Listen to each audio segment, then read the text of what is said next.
अच्छा जी, अब हम ज़रा लास्ट टॉपिक ऑफ फिजियोलॉजी को डिस्कस करते हैं और फिर पैथोलॉजी को यहीं से शुरू कर देंगे, ठीक है। तो इसमें आपने सबसे पहले जो है ना, यहाँ पे हमारा टॉपिक है अभी बाइल, ठीक है। बाइल क्या होता है? बेसिकली बाइल एक जो है ना, एक जूस होता है, एक लिक्विड होता है जो बेसिकली डाइजेशन ऑफ फैट में हेल्प करता है, absorption of fats and lipid में हेल्प करता है, कोलेस्ट्रॉल को बॉडी से एक्सक्रीट आउट कराता है, और इसके अलावा इसमें सब माइक्रोबियल प्रॉपर्टीज़ भी होती हैं, एंटी माइक्रोबियल प्रॉपर्टीज़ भी होती हैं, ठीक है। तो बेसिकली आपके फैटी एसिड्स और लिपिड की डाइजेशन में बड़ा इंपॉर्टेंट रोल होता है बाइल का। तो सबसे पहले अगर हम बाइल की कंपोजिशन के बारे में बात करें तो बाइल जो होता है ना, वो आपका बाइल सॉल्ट से, कोलेस्ट्रॉल से, बिलिरुबिन से, वाटर से, फॉस्फोलिपिड्स एंड आयन से मिलके बना है। ये 5 चीज़ें इसमें होती हैं। अब बाइल सॉल्ट्स कैसे होते हैं? इसमें हमारे पास 2 तरह के बाइल सॉल्ट्स होते हैं, सोडियम ग्लाइकोलेट एंड सोडियम टॉरोकोलेट। अगर इसमें हमारे पास ग्लाइसिन का अमाइनो एसिड होगा बाइल के साथ कंजुगेटेड तो वो होता है सोडियम ग्लाइकोलेट, और अगर हमारे पास टॉरिन नाम का अमाइनो एसिड बाइल सॉल्ट के साथ कंजुगेट करेगा तो वो फिर होगा सोडियम टॉरोकोलेट। अगर इसको बहुत डिटेल में पढ़ना है तो BRS फिजियोलॉजी में लिखा हुआ है, लेकिन एग्जाम में इतना पूछा नहीं जाता। You just need to remember the name of 2 bile salt, sodium glycolate and sodium taurocholate. Sodium glycolate में ग्लाइसिन अमाइनो एसिड होता है और सोडियम टॉरोकोलेट में टॉरिन नाम का अमाइनो एसिड होता है। इसके अलावा बाइल में हमारे पास जो है कोलेस्ट्रॉल बहुत ज़्यादा अमाउंट में होता है। तो बाइल का मेजर फंक्शन भी यही होता है कि बॉडी से कोलेस्ट्रॉल को निकाल कर बाहर फेंकना, ठीक है। तो सारा का सारा कोलेस्ट्रॉल होता है। इसके अंदर बिलिरुबिन होता है। Bilirubin basically break down product of haemoglobin होता है। वाटर होते हैं और फॉस्फोलिपिड एंड सर्टेन आयन होते हैं। रेट लिमिटिंग स्टेप इसका होता है कोलेस्ट्रॉल 7 हाइड्रोक्सिलेज एंजाइम, ठीक है। ये हमारे पास बाइल की सिंथेसिस में बहुत ज़्यादा ज़रूरी होता है। बाइल बेसिकली क्या करवाता है? फैट्स की डाइजेशन कराता है, फैट्स की एब्जॉर्प्शन कराता है, फैट्स का ब्रेक डाउन करा देता है इन द स्मॉल इंटेस्टीन्स, ठीक है। अब अगर हमारे पास किसी पेशेंट की स्मॉल इंटेस्टाइन की कोई प्रॉब्लम होगी, जैसे कि क्रॉन्स डिजीज़ में होती है या जो है हमारे पास मेल एब्जॉर्प्शन सिंड्रोम में होती है, तो प्रॉपर्ली जो है वो आपका फैट एब्जॉर्ब नहीं होता और पेशेंट किस क्लिनिकल कंप्लेन के साथ आता है? स्टीटोरिया के साथ आता है। किसके साथ आता है? स्टीटोरिया के साथ आता है। जब भी पेशेंट स्टीटोरिया के साथ आएगा यानी fatty droplets in the stool, तो आपने हमेशा याद रखना है कि यहाँ पे मेल एब्जॉर्प्शन सिंड्रोम्स हो सकते हैं। यहाँ पे हमारे पास पैंक्रियाटिक इनसफिशिएंसी हो सकती है, बिकॉज पैंक्रियाज भी तो लाइपेज रिलीज करता है ना टू डाइजेस्ट द फैट्स। तो अगर फैट आ रहे हैं तो हमारे पास स्टीटोरिया वाला पेशेंट जब भी आएगा तो आपने याद रखना है कि यहाँ पे मेल एब्जॉर्प्शन सिंड्रोम है। अब मेल एब्जॉर्प्शन सिंड्रोम जो होता है वो हमारे पास पुअर बाइल सिंथेसिस की वजह से भी हो सकता है। मेल एब्जॉर्प्शन सिंड्रोम हमारे पास क्रॉन्स डिजीज़ में होते हैं, हमारे पास सीलिएक डिजीज़ में होते हैं, और पैंक्रियाटिक डेफिशिएंसीज़ या पैंक्रियाटिक इनसफिशिएंसीज़ में भी होते हैं। अच्छा जी, फिर ये एक ज़रूरी बात कैल्शियम से रिलेटेड लिखी हुई है यहाँ पे कि calcium which normally binds with the oxalate and binds fatty acid instant, so free oxalate is absorb by the gut, ठीक है। तो अगर हमारे पास बाइल नहीं होता तो कैल्शियम जो होता है वो ऑक्सलेट के साथ बाइंड कर देता है, और कैल्शियम ऑक्सलेट क्रिस्टल जब डिपॉजिट होते हैं तो ये बनाते हैं किडनी स्टोन। तो कैल्शियम की एब्जॉर्प्शन में भी और कैल्शियम को मेटाबोलाइज रखने में भी बड़ा इंपॉर्टेंट रोल है। अब बेसिकली ये बाइल बनता कहाँ है? इस बाइल के अंदर बहुत सारा बिलिरुबिन होता है, और ये बिलिरुबिन कहाँ से आता है? बिलिरुबिन आता है आपके हीम से। हीम किसके अंदर मौजूद है? हीमोग्लोबिन में मौजूद है, आरबीसीज के अंदर। तो जब आरबीसीज की ब्रेक डाउन होती है ना, आपको पता है ना आरबीसीज का लाइफ स्पैन 120 डेज़ का होता है। 120 डेज़ के बाद आपके आरबीसीज ब्रेक डाउन हो जाते हैं इनटू द हीमोग्लोबिन, और हीमोग्लोबिन ब्रेक डाउन होता है बिलिरुबिन एंड बिलीवर्डिन। तो इसमें जो हमारे पास हीम ऑक्सीजनेस से बिलिरुबिन और बिलीवर्डिन बनते हैं, और ये जो इसमें बिलिरुबिन होता है ना, ये आपके जो होता है ब्लड स्ट्रीम में जब तक घूम रहा होता है तो ये अनकंजुगेटेड होता है। फिर ये हमारे पास जो होता है वो अल्ब्यूमिन से बाइंड करके लिवर में जाता है। डायरेक्टली आपका बिलिरुबिन लिवर में नहीं जा सकता। To enters into the liver it require albumin. So this is an your MCQ question कि आपका जो है वो ब्रेक डाउन होता है, क्योंकि हेमोलिसिस या हीम की ब्रेक डाउन जो हो जाती है वो बिलिरुबिन और बिलीवर्डिन बनाती है, और बिलिरुबिन एक्सेस में जो होता है तो हेमोलिटिक डिजीज़ में आपका अनकंजुगेटेड बिलिरुबिन एक्सेस में होता है, यानी इनडायरेक्ट बिलिरुबिन एक्सेस में होता है। हेमोलिसिस में आपका इनडायरेक्ट बिलिरुबिन एक्सेस में होता है, बिकॉज हीम की ब्रेक डाउन हुई है in to the blood stream. So unconjugated blood bilirubin is very high. फिर ये अनकंजुगेटेड बिलिरुबिन आपके ब्लड स्ट्रीम में कंबाइन हो जाता है किसके साथ? एल्ब्यूमिन के साथ, और ये एल्ब्यूमिन इसका कैरियर है, ये एल्ब्यूमिन इसकी कैब है, ठीक है, जो इसने बुक करवाई। फिर ये इस कैब की मदद से एंटर होता है लिवर में, और लिवर में फिर क्या हो जाता है, कंजुगेशन ऑफ बिलिरुबिन, और ये कंजुगेशन ऑफ बिलिरुबिन कौन कराता है, यूडीपी ग्लूकुरोनाइल ट्रांसफरेज, ठीक है। फिर और आपके लिवर में जाके कंजुगेटेड बिलिरुबिन बनता है, और ये कंजुगेटेड बिलिरुबिन आपके बाइल में एक्सक्रीट होता है, ठीक है।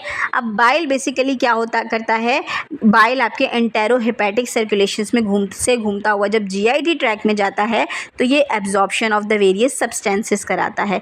अब बाइल जो होता है ना, वो आपकी बॉडी से दो तरीके से एक्सक्रीट होता है। अगर ये हमारे पास फीसेस में यानी कि स्टूल में अगर ये हमारे पास रिलीज आउट होगा तो ये कहलाएगा स्टर्कोबिलिरुबिन, और अगर ये यूरिन में रिलीज आउट होगा तो ये कहलाएगा यूरोबिलिन। तो ठीक है, तो स्टर्कोबिलिरुबिन और यूरोबिलिरुबिन जो होते हैं ये इसके एंड प्रोडक्ट होते हैं, कि अगर ये बाइल जो होता है वो एंटेरोहेपेटिक सर्कुलेशन से होता हुआ स्टूल से रिलीज आउट हो रहा है तो दिस इज स्टर्कोबिलिरुबिन, और अगर यही बाइल जो होता है वो आपके किडनी से यूरिन में रिलीज होता है तो होता है ये यूरोबिलिरुबिन। तो आपको इस पूरे टॉपिक में आपने क्या क्या एमसीक्यूज याद रखने हैं। सबसे पहले कि आपका बाइल जूस एक स्टेराइल लिक्विड है इन द गॉल ब्लैडर, ठीक है। ये हमारे पास सिंथेसाइज होता है, please note down the MCQs question कि bile synthesize in the liver, it store in the gall bladder, ठीक है। पहली चीज़ कि ये सिंथेसाइज होता है लिवर में और स्टोर होता है गॉल ब्लैडर में। बाइल में मेनली कंपोनेंट होता है आपका bile salts, and what are two bile salt, sodium glycolate and sodium taurocholate. So what amino acid required for bile synthesis, glycine for sodium glycolate and taurine for sodium taurocholate, सही है। तो ये आपके MCQs point हैं। Then इसमें क्या होता है, cholesterol, so bile help in the excretion of the cholesterol, ठीक है। देन चौथा पॉइंट कि बाइल में बिलिरुबिन होता है, then this bilirubin come from the break down of the haemoglobin. तो जब हीमोग्लोबिन की ब्रेक डाउन होती है इट इज़ कॉल्ड हेमोलिसिस। तो जब भी हेमोलिसिस होती है तो क्या होता है, आपका अनकंजुगेटेड बिलिरुबिन हाई हो जाता है इन द ब्लड, ठीक है। Then this unconjugated blood bilirubin will bind to albumin. Albumin is a carrier protein which increases the uptake of the bilirubin into the liver, ठीक है। फिर ये एल्ब्यूमिन की मदद से जब लिवर में आया तो conjugation of the bilirubin take place in the liver with the help of an enzyme UDP glucuronyl transferase, and this conjugated bilirubin will go to the liver and the kidneys. When it go to the intestine, it release in the form of stercobilirubin. When it goes to the kidneys, it release in the form of the urobilinogen. तो this is all about the metabolism of bilirubin, और इसमें मैंने जो जो point बताए हैं आप इसको नोट डाउन करें, these are your MCQs point. अब हम प्रॉपरली जो है वो पैथोलॉजी स्टार्ट कर रहे हैं, और पैथोलॉजी का हमारा पहला टॉपिक सैलिवरी ग्लैंड है, और सैलिवरी ग्लैंड के क्वेश्चन एग्जाम में आते हैं। तो मैं आपको यहाँ पे ये क्वेश्चन वाइज पढ़ाती जा रही हूँ कि पहला क्वेश्चन आपसे पूछा जाता है कि what are the major salivary glands. तो इसमें पैरोटिड ग्लैंड्स हैं, सबलिंगुअल ग्लैंड हैं, सबमैंडिबुलर ग्लैंड हैं। इसके अलावा माइनर भी होते हैं जिसमें पैलेटाइन होते हैं और बहुत सारे और भी होते हैं। तो you just need to remember the major, sub parotid, sublingual and submandibular. Parotid gland में हमारे पास सीरस सिक्रीशन, वाटरी सिक्रीशंस होती हैं, और इसमें अमाइलेजेस होते हैं और लाइसोसोम्स होते हैं। Lysosomes are only present in your parotid gland and as well as sublingual gland, ठीक है। देन ये क्योंकि सीरस सिक्रीशन वाला होता है तो इसकी वाटरी और क्लियर सिक्रीशंस होती हैं। एंड देन दूसरा हमारे पास सबलिंगुअल ग्लैंड होता है जो कि हमारे पास बेस ऑफ टंग में होता है। पैरोटिड ग्लैंड जो होता है ना वो बकल फैट में होता है, आपके चीक्स के अंदर होता है, ठीक है, और एयर के बिलो में होता है। जबकि जो आपका सबलिंगुअल ग्लैंड होता है वो बेसिकली आपके बिलो द टंग में होता है, और ये म्यूकस ग्लैंड होता है, it consist high amount of mucin. फिर तीसरा आपका सबमैंडिबुलर ग्लैंड है, दैट इज़ मिक्स ग्लैंड, ठीक है। उसके अंदर हमारे पास जो है वो म्यूसिन भी होगा और उसमें हमारे पास अमाइलेजेस भी होंगे, ठीक है। You need to remember this point as well, ठीक है। तो पहला आपका MCQ क्वेश्चन यही आता है कि which of the following is following gland. Parotid gland is the serous gland, sublingual gland is a mucinous gland, and submandibular gland is a mix gland. इनकी लोकेशन का पूछा जाता है, parotid gland is in the located in the buccal fats, both side of cheeks पे buccal fats में होते हैं। Sublingual glands जो होते हैं आपके बेस ऑफ द टंग में होते हैं। सब मैंडिबुलर ग्लैंड जो होते हैं वो कहाँ पे होते हैं, बिलो द मैंडिबल्स होते हैं, ठीक है। तो ये आपके मेजर क्वेश्चन हो गए regarding the parotid, regarding the salivary glands. Okay then आपके और क्वेश्चन आते हैं composition and function of saliva के। तो सलाइवा में 99% वाटर होता है। अमाइलेज सलाइवा का मेन एंजाइम होता है जो कि डाइजेशन ऑफ स्टार्च कराता है, डाइजेशन ऑफ कार्बोहाइड्रेट कराता है। स्टार्च को कन्वर्ट करता है माल्टोज में और माल्टोज की फिर फर्दर डिग्रेडेशन होती है माल्टेज की मदद से, ठीक है। अच्छा, अब आपका कार्बोहाइड्रेट की डाइजेशन होती है, प्लस इसमें बहुत सारा म्यूसिन होता है। और म्यूसिन कहाँ से रिलीज़ होता है, सबलिंगुअल ग्लैंड से रिलीज़ होता है। और ये म्यूसिन जो होता है वो फूड को लुब्रिकेट करने में हेल्प करता है और फूड का बना देता है बोलस, जिसको आप निकल कर स्टमक में भेजते हैं, ठीक है। अब सलाइवा में बहुत सारे लाइसोजाइम्स होते हैं जो कि एंटीबैक्टीरियल एजेंट्स होते हैं और बैक्टीरियाज को किल करते हैं। फिर इसमें हमारे पास हम देखें सलाइवा का आपका मेजर आयन, तो आपका मेजर आयन होता है sodium. Other ions like potassium chloride, bicarb also present, but the major ion in the saliva is the sodium, ठीक है। पीएच क्या होती है सलाइवा की, सलाइवा आपका 6.7 से 7.0 स्लाइटली एसिडिक पीएच के साथ होता है। इसका काम क्या होता है, ये फूड को लुब्रिकेट करता है और फूड का बोलस बना देता है, ठीक है। और ओरल कैविटी के अंदर डाइजेशन किसकी होती है, तो ओरल कैविटी के अंदर जो digestion of food begin in the mouth, digestion of the cooked food या cooked starch begin in the mouth with the help of the salivary amylase, ठीक है। It does not work on the uncooked starch and stop in the stomach due to low pH, ठीक है। तो basically हम सब्जियां पकाते ही इसीलिए क्योंकि कुक्ड स्टार्च जो है वो हमारे माउथ में एब्जॉर्ब हो सकता है with the help of amylase, और अनकुक्ड स्टार्च जो है वो एब्जॉर्ब नहीं होता। यही रीज़न है कि हम सब्जियां पका कर खाते हैं। तो अब यहाँ पे आपका सबसे पहला टॉपिक है एप्थस अल्सर। एप्थस अल्सर का दूसरा नाम जो है वो स्ट्रेस अल्सर्स भी है या कैंकर सोर भी है।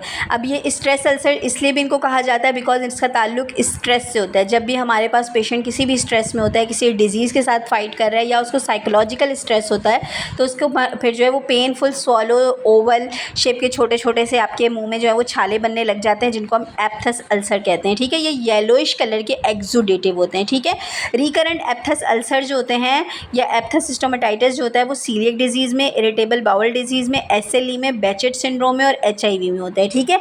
Aphthous ulcer are also called the stress ulcer. Exam में क्वेश्चन ये आता है कि एक पेशेंट है जो जिसका एग्ज़ाम हो रहा है, ठीक है, जिसका एग्ज़ाम हो रहा है और उसको जो है ना वो बहुत ज़्यादा इरिटेबल बावल वाली हैबिट्स होती हैं, उसको अल्टरनेटिव डायरिया और अल्टरनेटिव लूज स्टूल्स होते हैं और अल्टरनेटिव कॉन्स्टिपेशन के साथ होता है, यानी कि उसको इरिटेबल बावल डिजीज़ भी है और जो है ना उसके मुंह में छाले पड़ रहे हैं। तो what type of these ulcer, तो ये हमारे पास जो होते हैं yellow exudative ulcers aphthous ulcer होते हैं। So this is your exam question for you the aphthous ulcer. कि एप्थस अल्सर में हमेशा स्ट्रेस की सिचुएशन होती है, इरिटेबल बावल डिजीज़ की हिस्ट्री होती है और ये येलोइश एक्सुडेटिव पेनफुल लीजन्स होती हैं in the oral cavity, painful lesions, okay, you need to remember. Then आता है squamous cell carcinoma. Squamous cell carcinoma is the most common malignancy of the oral cavity.